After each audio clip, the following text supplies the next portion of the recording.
तो भारत माता के उद्घोष के साथ ही करें। सभी आदरणीय मंचासीन जितने भी हमारे साथी हैं, मैं सभी के लिए हार्दिक अभिनंदन करती हूँ। और सबसे ज़्यादा आप सबके लिए, आसफपुर की जितनी भी जनता हमारे यहाँ आई है, अपना बहुमूल्य समय निकाल करके आप सभी के लिए हार्दिक अभिनंदन है मेरी ओर से।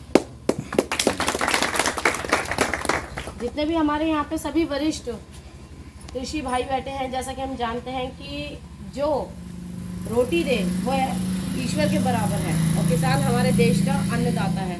तो आप सभी हमारे लिए ईश्वर तुल्य हैं, सभी देव तुल्य कार्यकर्ता यहाँ पे बैठे हैं। मैं सभी का हार्दिक अभिनंदन करती हूँ अपनी ओर से।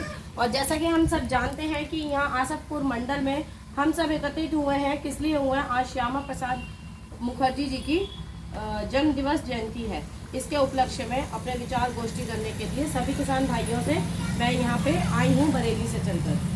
श्यामा प्रसाद जी का जन्म आज के ही दिन 6 जुलाई 1901 को कलकत्ता में एक छोटे से बच्चे का जन्म हुआ कि ये छोटा सा बालक कलकत्ता में जन्मा, एक छोटा सा बालक आगे चल कर के भारतीय जनता पार्टी की स्थापना करेगा, उनका अध्यक्ष बनेगा। तो वह एक उच्चतम स्तर के राष्ट्रवादी नेता जिन्होंने ये कहा कि सबसे बड़ी उनके लिए यही चीज थी कि राष्ट्रहित सर्वोपरि है, पहले राष्ट्र होना चाहिए, उसके बाद बाकी की बातें होनी चाहिए। तो राष्ट्रहित सर्वोपरि, हम सबके लिए ये भावना, सर्विंग फॉर द नेशन, सबसे पहले हमारा अपना राष्ट्र होना चाहिए।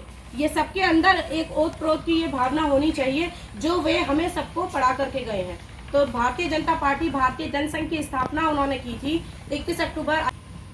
सेवा सुरक्षा सम्मान भारत के 75वें अमृत महोत्सव के उपलक्ष्य में और श्यामा प्रसाद मुखर्जी के जन्म जयंती के उपलक्ष्य में 100 दिन जो हमारे माननीय योगी जी ने पूरे किए हैं, इन सब चीजों को एक साथ समूह करके देखा जाए तो इस उपलक्ष्य में आज के दिन वृक्षारोपण किया जा रहा है कि अपने जितने भी आकर्षण की चीजें हैं इन्हें हमें त्याग करके एक किसी के लिए डिवोटेड होना है, समर्पित होना है, अपनी भारतीय जनता पार्टी के लिए या किसी भी चीज के समर्पित होना है। लेकिन इसका परिणाम आपको बाद में देखने को मिलेगा।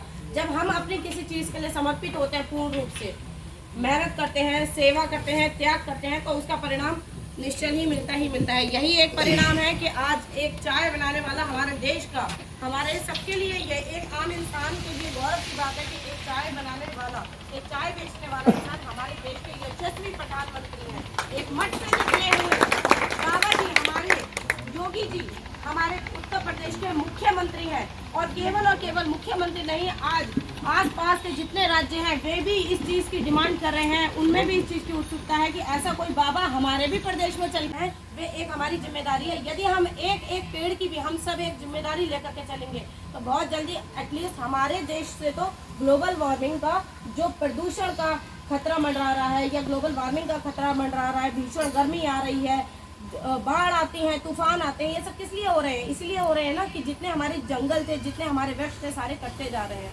एक छोटी सी बेसिक सी बात है, यदि हम उसको ही दोबारा से बढ़ोतरी देखने को मिलेगी। आज का लगाया हुआ पौधा कल हमारी आने वाली पीढ़ी के लिए, जैसे आज हम हैं, हमारे द्वारा आज का लगाया हुआ पौधा कल हमारी पीढ़ी के लिए काम करेगा। जो आज काम मैं कर रही हूँ, ये काम मेरी आने वाली बहनों के लिए, मेरी आने वाली बेटियों के लिए, मेरे आने वाले भाइयों के लिए काम करेगा। तो इसी के साथ मैं ज़्यादा वक्त ना लेती हूँ, आप लोगों से यही निवेदन करूंगी कि जहाँ भी वृक्ष लगाए जाए उनकी पूरी तरीके से निरीक्षण करे जाए, उनका पूरी तरीके से देखभाल किया जाए, जब तक वे एक वृक्ष का रूप ना ले लें।